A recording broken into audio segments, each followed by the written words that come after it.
అందరికీ నమస్కారం. తెలంగాణ ఉద్యమంలో ప్రముఖ పాత్ర పోషించి అసలు తెలంగాణ అంటే మర్చిపోతున్నటువంటి సందర్భంలో దాదాపుగా 1997లో దగాపడ్డ తెలంగాణ అనేటటువంటి ఒక సభ పెట్టి దగాపడ్డ తెలంగాణ అనే ఒక పుస్తకాన్ని వేసి ఆనాడికి ఇంకా ఎవరు తెలంగాణ ఉద్యమం గురించి కూడా మాట్లాడని సందర్భంలో మరి ఇక్కడ ప్రజలకు జరుగుతున్నటువంటి అన్యాయాన్ని అంతా కూడా విప్పి చెప్పి అనేక మందిని ఆ యొక్క ఉద్యమంలోకి తీసుకొచ్చినటువంటి వ్యక్తి ఇన్నారెడ్డి గారు. మరి ఇన్నయ్య గారి మదరు పరమపదించారు కాబట్టి వారిని పరామర్శించడానికి వారి కుటుంబాన్ని పరామర్శించడానికి రావడం జరిగింది. ఇదే క్రమంలో మరి ఇన్నారెడ్డి గారు ఎప్పుడు ఎక్కడ అన్యాయం జరిగినా కూడా బలంగా మాట్లాడినటువంటి వ్యక్తి, తన గొంతు విప్పి మరి అనేక సందర్భాలలో కూడా తన యొక్క భావాలను ప్రజల పక్షాన వినిపించినటువంటి వ్యక్తి. మరి మొన్న జరిగినటువంటి కగార్ ఎన్కౌంటర్ గురించి తను చాలా బలంగా తన వాదనను వినిపించడంతో మరి వాళ్ళ అరెస్ట్ అయ్యి తను లోపల ఉన్నారు. ఇటువంటి అరెస్ట్లను ఎన్నో చూసింది తెలంగాణ వచ్చాక ఇంత పెద్ద డెమోక్రసీలో ఇటువంటి అరెస్టులు జరగడం డెఫినెట్గా అన్యాయం, కరెక్ట్ కాదని మేము భావిస్తూ ఉన్నాం. వారి కుటుంబానికి అదేవిధంగా వారు ఎంతో ఉన్నత ఆశయంగా నడిపిస్తున్నటువంటి మా ఇల్లు అనేటటువంటి సంస్థకి అక్కడ వేలాది మంది పిల్లలు, తల్లి తండ్రి లేనటువంటి అనేక మంది పిల్లల్ని కూడా వారు పెద్ద చేసి మరి వారికి జీవితాన్ని ఇచ్చి వారిని ఒక మంచి పౌరులుగా నిలబెట్టినటువంటి వ్యక్తి కాబట్టి మరి మా ఇల్లు సంస్థకైనా ఇన్నయ్య గారి ఫ్యామిలీకైనా మేము తెలంగాణ జాగృతి నుండి అండగా ఉండదలిచినాం. యావత్ తెలంగాణ సమాజం కూడా వారికి అండగా ఉంటుందనే విశ్వాసాన్ని నేను ప్రకటిస్తూ ఉన్నాను. ఎందుకంటే ఉద్యమకారులను తెలంగాణ ఎన్నటికీ కూడా మర్చిపోదు.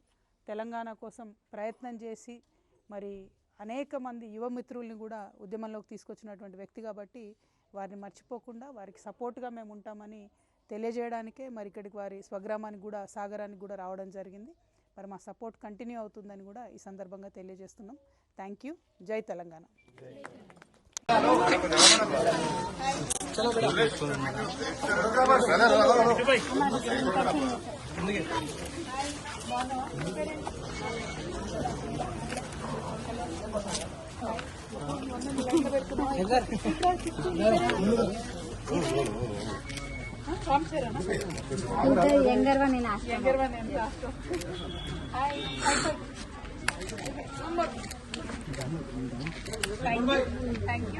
మెట్రీస్ గర్ల్స్కి ఒక 5, బాయ్స్కి 3. ఎలా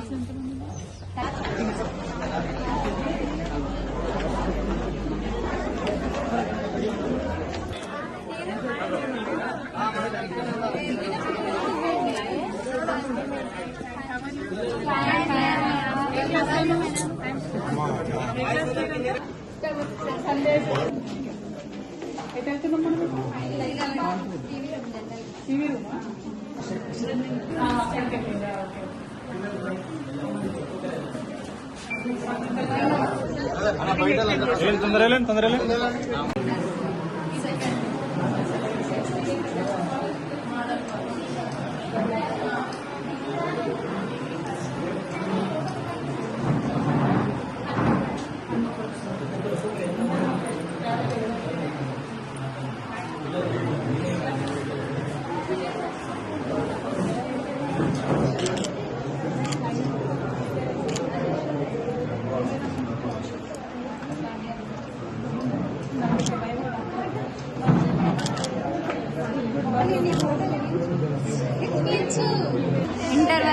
ఇంటర్ వరకు కామన్గా గర్ల్స్ అందరూ ఒక స్కూల్లో, బాయ్స్ అందరూ జెడ్పీహెచ్ఎస్ తిరుగు వెళ్తారు.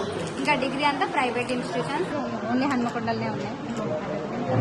ఒక అంతా మండలు ఎవరు అంటే పెద్ద పిల్లలే ఎవరిది వాళ్ళ